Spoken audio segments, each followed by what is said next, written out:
Quite understand. You're in the. Okay, well, it may be a small group. It's all. So, what we did is put it on the very back inside page of the bulletin. So I was talking to what's happening. You know, it's pretty And I'm here, yeah. This morning I was like, okay, let's do it. Okay. And April is sick. And Michael's bringing the. So all good. I'm ushering, but maybe. Also, you have me. Hi, Michael. Well, we're gonna go ahead and keep going. This is the second part of the Advent Conspiracy series. Last week, we learned about Advent and that we're moving into this time of anticipation, like we're waiting for the arrival of the Lord. But of course, what has happened to us over this time is that we now take Christmas on as this big thing where we spend a lot of money, we do a lot of things that are not exactly in line with what our Christian do, right? Yes, we want to give to those, we want to give generously, but we're not always doing it in the way that we want to keep the Christmas season where we have. So this week's session is really talking about spending less, and so it's not to come back and say you just need to stop spending so much money on Christmas. It's to try to be more intentional about what we do and what we spend on. So really this week we're really delving into let's not just go and blanketly spend money, and you probably have a checklist somewhere of people that you're buying gifts for Christmas, and you check that mark off and you move on to the next one and not put a lot of thought into that type of thing. So it's giving us a chance to really start to think more about what we're giving, why we're giving it, and what we can do to show you more about being concerned and care for people than just giving. It doesn't always mean much.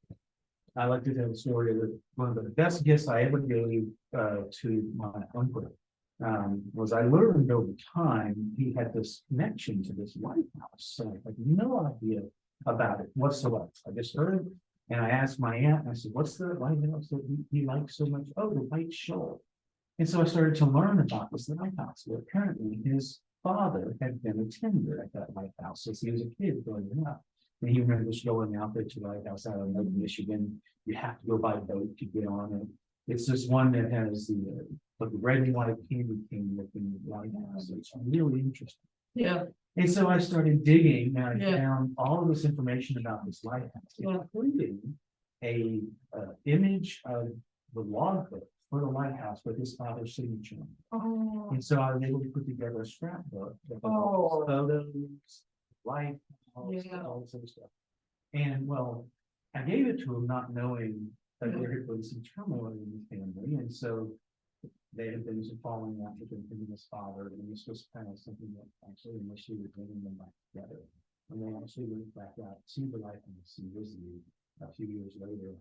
And so, It's just you felt it in your heart. Yeah. I mean, yeah, and that had to be something with the Holy Spirit leading me to that. Yeah. Because I had no idea what I wanted to do, but I wanted to do something really special for him. And that was something that really connected forward. that's a reminder to listen. Yeah. So these are the kind of things that they're really trying to think about. You know, it was funny when we did this program the first time, my wife and I, and the kids were on it, and they were hearing this stuff, and we were like, well, we didn't really do this all, and man, we probably could have done this better. And our kids were the ones that pointed out, you know, we used to make homemade gifts for family all the time. It was just something that we did.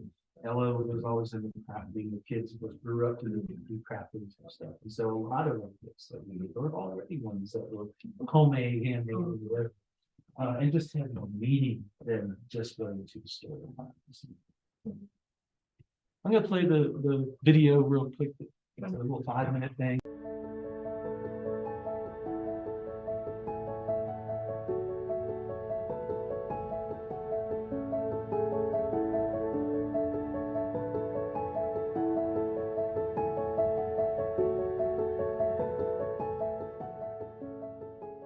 Have you heard of the phrase less is more? What would you say if I told you I think that could apply to our Christmas? Now, don't worry, I'm not saying that we shouldn't celebrate and create special memories and traditions. It's the opposite, really. I think there is room for us to have one of the best Christmases ever, one with more worship, more joy, more peace. But there is something getting in the way. As a culture, we've moved away from the intimate, personal Christmas that you see in the Bible. Instead, December has become a season of excess, stress, credit card debts, unmet expectations. Somewhere along the way, the lie crept in that if we buy the perfect gift, if we have the beautiful table settings, if we get everything on the Christmas list checked off, our hearts will be full. But that's not what Advent is all about. It's the radical story of a God who entered into the world to make things right. When we begin to grasp what that truly means, it changes everything. And yes, I think it changes the way we spend. Spend less. Now, on paper, this can feel like the least exciting tenet of Advent conspiracy. Who wants to talk about finances and spending habits and budgets? What helped me with this tenet was thinking about it like this. In order to worship more deeply, in order to give more of myself relationally, in order to love others more, I needed to intentionally create some space in my life for God to move in. When the driving force of our Christmas traditions is consumerism, we miss it. We miss the beauty of the incarnation. We miss Jesus. But it's not enough to say no to the way Christmas is celebrated by many. We need to say yes to a different way of celebrating. So instead of mindlessly shopping online and ordering more than we know what to do with, we actually begin to take the time to think about each purchase. We thoughtfully evaluate what we support with our spending, and we allow our spending to support products, people, and causes that are worth being supported. We spend compassionately and responsibly, and the money we saved from spending less, we use it to bless other people. So how do we even go about making these kinds of changes? For starters, I'm not going to tell you how much to spend at Christmas, what you should and shouldn't do. This isn't about another rule you need to be following at this season. This is personal. I would recommend it's something that you and your family, if you're married, your spouse, you need to be praying about this. Ask God to reveal to you areas of your life where maybe your spending habits aren't aligning with His will. Now, in Matthew chapter 6, Jesus ends up talking about money and our approach to money, and he says these words, "Do not store up for yourselves treasures on earth where moths and vermin destroy and where thieves break in and steal, but store up for yourselves treasures in heaven, where moths and vermin do not destroy, where thieves do not break in and steal. For where your treasure is, there your heart will be also." Sometimes I think that we think in order to earn God's favor, we have to do these impressive things. We have to gain status. We have to have great wealth. But that's simply not the case. This once again goes back to your heart. Last time we talked about the meaning of worship and things we esteem and give worth to. We have to honestly ask ourselves, are our hearts worshiping Jesus during Advent? Or are our hearts worshiping material things? Sometimes that means saying no to something, or maybe it means starting a new tradition with your family and friends that doesn't include buying an expensive gift that you couldn't afford anyway. My prayer for us is that we would be overwhelmed by God's abundance this year, that we would even have the courage to try something new, to spend less, to free up our hearts and our resources for God. And along the way, we would be surprised at how much more we are able to experience the beauty of the incarnation.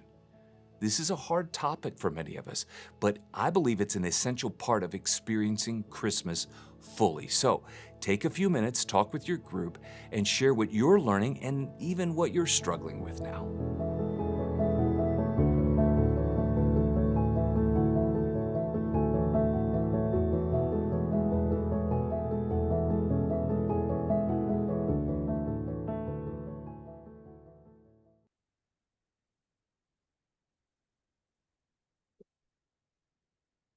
revisit some of the same things, just, as we start to really think about Advent and Christmas and what we were really supposed to be doing as Christians, trying to take back some of this consumerism that Christmas has become.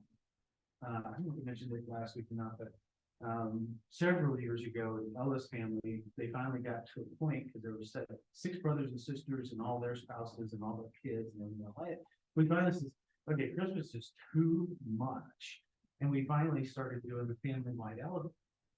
We do it for just the adults, so we still buy presents for the kids and stuff, because kids just don't understand. And when we had our second group of young children in our family again, it's like, okay, guys. And we also had that weird transition time when our kids became adults. It was like, okay, now you guys kind of get to decide what be part of the white elephant thing that we do for Christmas as a family, in order to just make it more fun. And so that's what we started doing, is for all the adults, we all do just a white elephant gift kind of thing, those exchanges we like to do in offices and stuff like that. And then you get to see some of the family dynamics come out. People start haggling and like, oh no, you stole it from me. We had to put the rules in place. Right. No stealing more than 3 times. You can't have something stolen. Are you in person when you do that, Yeah, Mark? yeah, Okay. that's Yeah. Okay. and that's the other thing is Ella's family, just because of so many connections with other folks, we've always done that Christmas early. So back this year, we finally got it planned properly, so that this year we're gonna get to go. We're going to our daughter's graduation on Friday the 15th. And the 16th will be down in Houston for the family Christmas party. And that way we get to see everybody and celebrate Christmas. So we didn't get to do it last year. The timing was right. We went later than Christmas last year. But we're looking forward to that this year. As a good way, of course, with everyone. Let's see. Yeah, the author suggests that the fastest growing religion in the world is consumerism. In what ways do you get caught up in the distraction of needing more? And this is something that I don't think they did the greatest job of talking about, but the needs versus wants. And it seems like it, especially during Christmas time, we really get into the whole focus of we need. And the truth of the matter is, it's we want. There's all kinds of things we want, but the need thing, we got to basically sit there and compare those. Now, Christmas time, generally, we're not fulfilling needs, we're fulfilling needs, right? But we can be reasonable about those as well. We don't have to get the biggest toys, the biggest funnest things, that sort of thing. But of course, that's not what everyone else around us is saying. The commercials that are coming up all the time. I think I mentioned last week, I was walking somewhere and I talked about something, and then boom, it showed up in my search engine without even doing an actual search for it. It literally picked up just from the fact that I was talking about it. And people think, oh, that's not possible. And I said, yes, it is. Yes, it is. I know the technology well enough to know how to do it. So it's one of those things, they'll hear things and then they'll start putting suggestions in. God forbid you actually search for something. Because then it's really being all out feeds and the right. So, but just know that the advertising, all the stuff that they're doing in the season, everything else, they're really slated to try to get people to buy more. I think Black Friday, the day after Thanksgiving, and now Black Friday is every time. It's every Friday for the rest of until it's crazy. I noticed it just this week. I'm like, hey, wait, they're in Black Friday, but that's this Friday, not next Friday, after Thanksgiving. And so it's like, yeah, Friday, Cyber Monday, all these things just trying to encourage people to spend money. And the reality is, especially this time of year, what we really should be trying to do is spend time with each other. Okay? Folks that we can really connect with and be part of their lives. Okay, considering all the holiday advertising for this show, how can we become more aware and less susceptible to messages that say our lives are miraculous? I would say for the most part, that advertising doesn't really affect me at all. There are very few things on television that I get ads for. And it just, it doesn't really get to me, and I just kind of ignore the fact that they set up things in stores before Thanksgiving. Yes. That- Oh, my gosh. Yes, walked into Walmart the other day, it was right before Halloween, and there were already the Christmas trees up. It was already the- Oh, look, this section over here with the giving section with all the Christmas stuff. Like, wow. It's like, yes, Right. this was a something. It tends to make me really sad that I don't want to go to the stores and see that, a big blow up thing. But there is that thing where you get a magazine and it says, this is what these people do at Christmas and this is how they decorate. Well, maybe I think that icicle lights too. And it's not necessary. The Christmas decorating, it was interesting how that had even become, especially when back in Texas, and it was like all the neighbors wanted to compete with each other. To see who could do the most lights and the most decorations outside. Even that became ridiculous, just trying to, like, okay, I made sure I had my little nativity out in the front yard. And sometimes I had a Santa Claus that was riding a motorcycle. A few little things that. Yeah, it can get competitive in all areas. Decoration, food.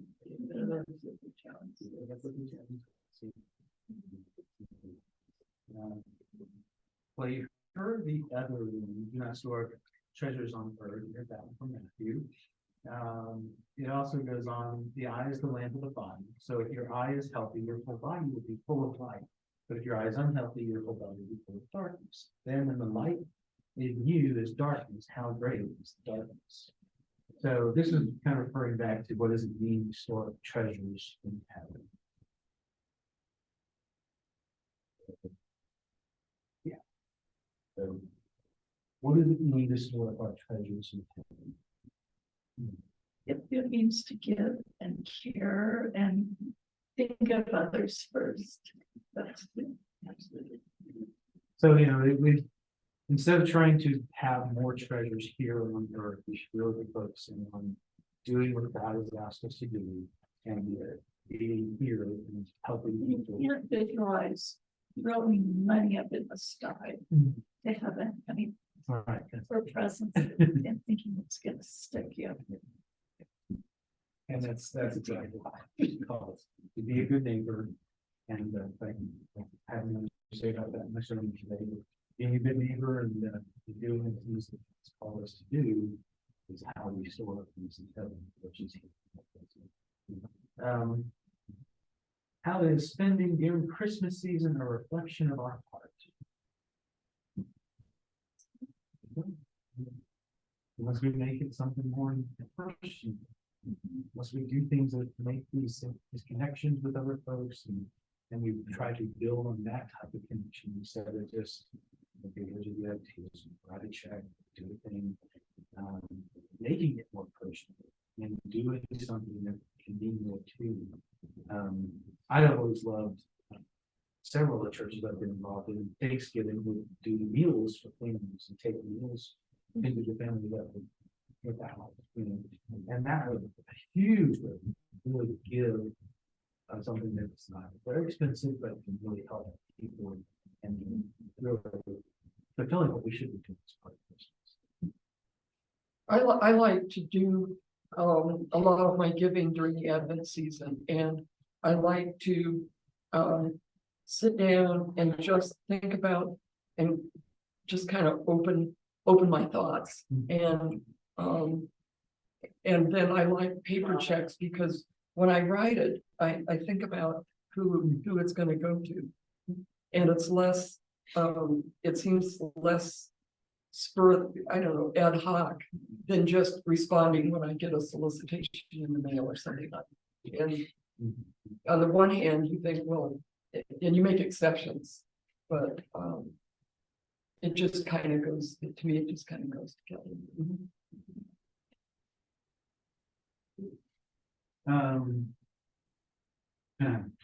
So, yeah, this is interesting, the last one, what are some ways that you can use Advent conspiracy as an opportunity to teach your family and friends about contempt? Um, you know, it was always interesting going over, you know, you go over somebody's house and I can literally remember. A family that we had, absolutely loved them to death, but everything was about Christmas every year. And we would walk in there and I kid you not, there was a baby play pit. It was 3, 4 feet high, 4x4, filled to the top with presents. And it was basically saved all year long. And he was a police officer. She did a little bit of teaching on the side, and that all year long they saved up so that we wore this huge Christmas time. And it's what worked for them. But then you go over there with your family, and your kids are like, oh, they didn't remember they had 2 or 3 presents or something like that. And you see there's tons of presents, and it's just like, wow, that is. I understand the idea, but I think it's missing. And that's what we're really focusing on. Getting back to Christmas is not about gifts and consumerism. And as much food we may consume food and everything else, it's about family, people, loving each other, and giving back to our neighbors. So, just kind of introduce a new way of talking about Advent and Christmas. You know, like I said, I didn't even think about it as much when our kids were here and listening to it and finally find, well, we'd like to make our own presents. We did that for years and years and years. And it's like, yeah, absolutely. That's a great way to think about it. And didn't realize how much our kids were seeing, hearing, and picking up. Yeah, And until they did, you'd come back and they, oh, yeah, we remember doing this, and even, you know, oh, yeah, okay. So. we've got an issue in my family that the grandchildren that live in, on the Front Range are Jewish.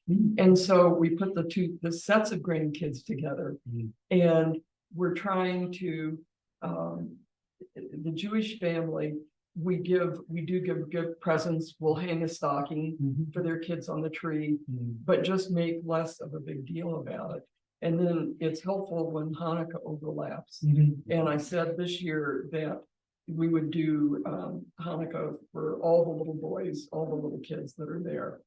And so that they'll kind of do both instead of, and I said, well, you know, you can bring out the dreidel and, but just make it a little more a time for sharing and to help my grandkids build up a bit of a skin to tolerate all the Christmas stuff that you hear everywhere.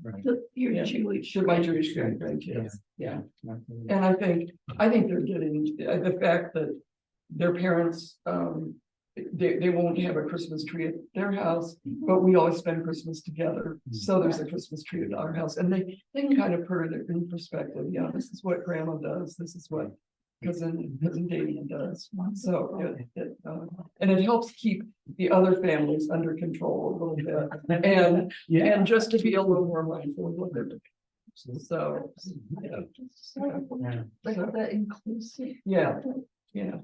So yeah, that's exactly. You know, it's funny is I don't remember in Ella's family who actually, I don't know if it was us or if it was just, it kind of just came naturally that we decided to start doing the white elephant thing for the adults, but I think that was a huge step forward. And what we used to think about and trying to plan for with all those aunts and uncles, that was just so much, and it became so much time to deal with that. And we've got, my one of our little sisters is married to an attorney who's a partner in the law firm. They have a wonderful home and everything, all kinds of money. And it's every year it's like, oh, don't buy anything for our kids because they have to leave. Yeah, but we want to do something with them. You know, so those are kind of some of the things. But it was, I think, a great. Do you have a lot of siblings in your family? My I don't have any. My brother died at 59. My mother died at 64. So I don't really have. I have one aunt and uncle to this point. So And share. So I really text to my wife. 32 years. So, so it was Yeah. definitely hard. Absolutely.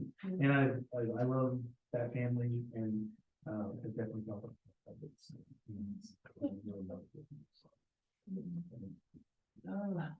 I like to think of presents like you said, you and your daughter went on a bicycle ride this summer. That's a present. That's a present. Yeah. Yes. Yeah. Yeah, and we've done some of that with my children because the objects just are not, yeah. And every year I've been doing it since the years that I had to staple pages together, but I make an annual calendar for the kids with the photographs. And I make a copy for myself, and I've been doing it for 30 years. So you can go back and you can look at, 1993. It's like a diary, a pictorial diary. I don't think it has the same meaning for them that it does for me, but I think it will, and those will be all right. So that's, it's a lot of, it means a lot to me just to do it. Absolutely. I'm sorry. I need to do that every Yeah. year.